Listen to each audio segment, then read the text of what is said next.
Recap trend. At sa ngayon ay ating ipagpapatuloy na gisahin ang Chapter 16 sa manhwa series ng Solo Leveling Ragnarok. Kaya't atin na nga pong agarang simulan. Pagkatapos nga ng kanilang maiksing pag-uusap at pagpapakita ng mga panibagong karakter, ay agad nang nagsimula ang Strike Squad sa pangangaso ng mga halimaw sa loob ng nasabing lugar. At hindi nga nagtagal pa at agarang nakaharap na ng mga ito ang pulutong ng napakaraming bilang ng mga halimaw na nasa kanilang direksyon. Kapwa mahigpit na inatasan pa nga nitong tumatayong leader ng Strike Squad ang pagiging alisto nitong dalawa nilang howler na dapat nga raw ay palaging nakabuntot sa kanilang grupo. Labis namang nangamba etong si Instructor Lim Dog-yun mula sa nasabing payag, habang kalmante lamang etong si Suho na iniisip pang ang mga demon type ang kanilang masisilayan buhat sa pagkakaloob sa kaniya ng system ng Vulcan's Horn. Ngunit aniya ay mabibigyan nga raw siya ng isang magandang pagkakataon kung papaano masilayan at maobserbahan ang paraan ng pakikipaglaban ng iba pang mga grupo ng mga hante. Ginamit nga niya ang susi patungo sa loob ng Shadow Dungeon at mula sa mga labi ng mga goblin na naroroon ay tumawag siya ng 7 sa mga ito gamit ang Shadow Extraction at ginawang mga bagong alagad na aniya ay siyang bagong bilang ng kaya niyang isamon matapos na madagdagan at tumaas ang kanyang intelligence stat. Ilang sandali pa nga ang lumipas at tuluyan ang na-inspatcha itong Strike Squad ang lahat ng mga halimaw na nasa kanilang lokasyon hanggang sa napagpasya na nga nitong pinakatumatayong leader na pansamantalang magpahinga muna sila sa pangangaso na labis na ipinagtaka naman ng iba niyang mga kasamahan.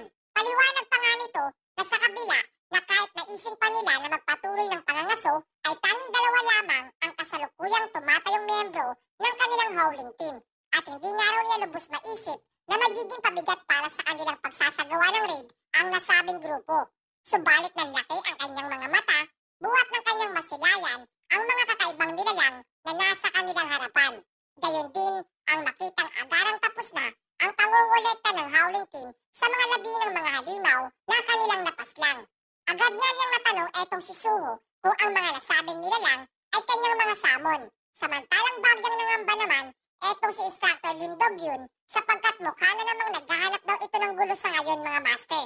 Subalit sa halip na problema nga ang dumating ay tila ba kabaliktaran nito sa kanyang inaasahan ang nangyari sapagkat labis na nagmamakaawa pa nga ang nasabing tumatayong leader na siya ay maging isang eksklusibong membro ng collecting team ng kanilang Strike Squad na agara namang tinanggihan ni Suho, ngunit labis itong nagpupumilit at inalok pa nga siya na babayaran batay sa pinakamataas na halaga sa merkado. Hanggang sa maya-maya ay tinawag ang kanyang atensyon ng kanilang mga kasamahan buhat sa mayroon nga daw silang problemang kinakaharap sa kasalukuyan. Buhat sa may natuklasan nga raw silang labi ng tao sa loob ng lugar na iyon. Agad nga itong nilapitan ng nasabing leader at batay sa kanilang pag-oobserba ay malamang na isa itong sibilyan at normal lamang na tao. Gayon din ay agad namang napantanto at nakilala nitong dalawa ang klase ng labi ng nilalang na nasa kanilang harapan at malamang nga raw na ito ay isang tinatawag na Mistburn. Napukaw naman ng nasabing salita ang atensyon ng tumatayong leader ng Strike Squad na ayon pa nga kay Suho na nakasisiguro nga daw siya at natitiyak ang bagay na iyon matapos ang nangyaring insidente sa kanilang universidad. Kaya't buhat sa kakatuwang pangyayari na kanilang natuklasan ay natanong etong tumatayong kapitan ng Strike Squad ng isa sa kanyang mga kasamahan kung ano ang mas mabuting aksyon na dapat nilang isagawa sa kasalukuyan. Temtim nga ito nag-iisip, buhat ng literal nga daw na kakaibang senaryo ang kanilang nasisilayan. At batay nga raw sa mga kasuotan nito ay tiyak na normal lamang itong tao at hindi nabibilang sa hanay nilang mga hunters. Subalit kampante naman siya sa mga individual na bumubuo ng kanilang Strike Squad. Buhat na sila ay mga nabibilang sa D at C rank. Kahit positibo niyang iniisip na walang anumang magiging problema sa kanilang isinasagawang misyon. At labis niyang nabigla itong si Suho sa kanyang narinig nung sinambit ng tumatayong leader na kanilang ipagpapatuloy pa rin ang kanilang isinasagawang raid sa kasalukuyan. Kaya't buhat doon ay bagyang na-question siya nitong si Suho at ipinayag ang panganib na posible nilang kaharapin. Subalit sadyang matigas ang ulo ng nasabing individual na ipinayag at binigyang diin na siya ang tumatayong kapitan ng nasabing grupo kung kaya't nasa kaniyang mga kamay ang pagpapasya para sa nasabing bagay. Gayon din ay inatasan nga niya itong dalawa na tapusin ang hakutin ang mga labi ng mga halimaw na naroroon at agarang sumunod na lamang lang sa kanila. Muli namang nabahala etong nasabing instructor kung kaya't ipinaalala nitong si Suho na hindi ba't nagtataglay naman siya ng pambihirang bilis sa pagtakbo.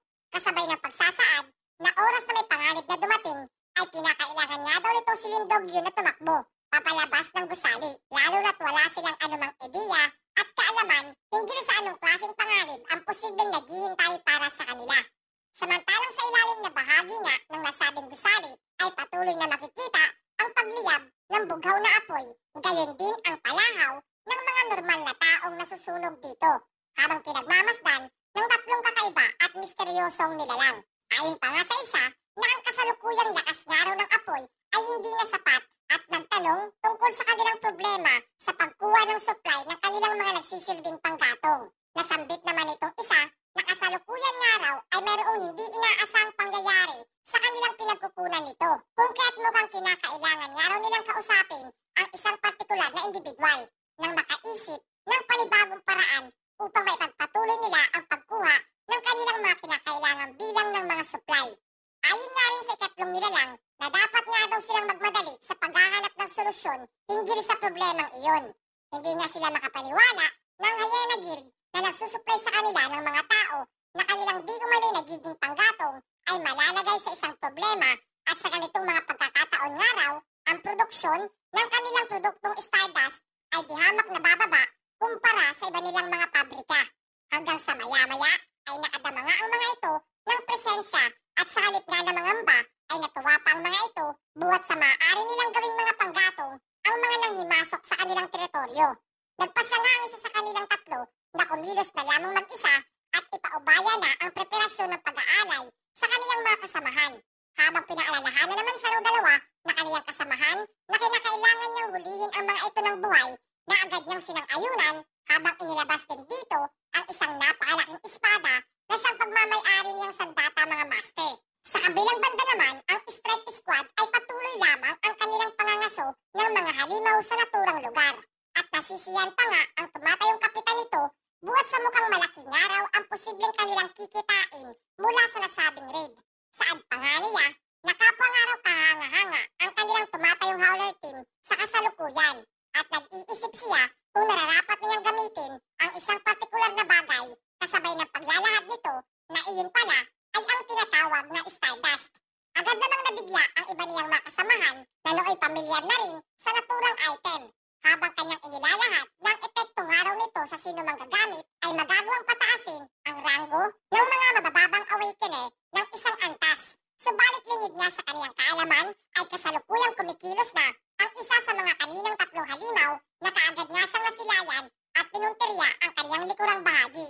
At sa pamamagitan nga lamang ng isang atake ay kaniyang napabagsak na itong tumatayong kapitan ng strike squad, na labis namang ikinabigla ng iba nitong mga kasamahan na masilayan at mapag-alaman na may isang halimaw na nakagagawang magsalita gamit ang kanilang lingwahe ang kasalukuyang naroroon. Hindi na nga nagawa pang makapaghanda ang mga ito buhat sa daglian itong nangyari, habang ang nasabing halimaw ay binilang pa nga ang mga hunters na kasalukuyang naroroon. Aniya ay hindi nga raw niya kinakailangan pa ng 10 tao at kaniya na lamang di umano'y papastangin ang malalakas sa kanila. Kasabay ng paglabas nito ng item na Stardust at labis nang nabiglang muli ang mga nasabing hunter na masilayan na maging ang isang halimaw ay maaari din kumain ng ganong item at kasabay na kanilang napagpasyahan na kanila na lamang itong paslangin bago pa man tuluyang umepekto ang bisa ng naturang Stardust. Sama-sama nga ang mga itong umatake, subalit agad na nang ipinamalas nitong halimaw ang kanyang angking bilis at lakas na agad na pinuntirya ang mga magician upang mawalan ng liwanag ang buong paligid, na siyang nagdulot ng mas mabilis na pagdispatcha ng nasabing halimaw sa lahat ng mga hunter na naroroon. Makaraan nga nito ay atin siyang makikita na kasalukuyang hila-hila na ang katawan nitong walang malay na kapitan ng strike squad, at isinasaad na kasalukuyan nga raw ay nakakuha na siya ng panibagong magiging mga panggatong. Samantalang kapwa sa mga oras na iyon ay naglabas na nga ng isang panibagong gawain ang system para dito kay Suho, at isinaad na kinakailangan niyang i-rescue ang mga nakaligtas mula sa mga kamay nitong demonyo, at ang pabuya na kanyang posibleng makuha ay nakadepende sa kabuuang bilang ng kanyang magagawang mailigtas. At ang naging mensahe niya ng system ay labis na ikinabahala naman nitong binata na mapag-alaman mga master. At matapos ang nasabing eksena, ay doon din po pansamantalang nagtatapos ang Chapter 16 sa manhwa series ng Solo Leveling Ragnarok. Maraming salamat po mga master sa inyong walang sawang pagsuporta. Hanggang sa muli!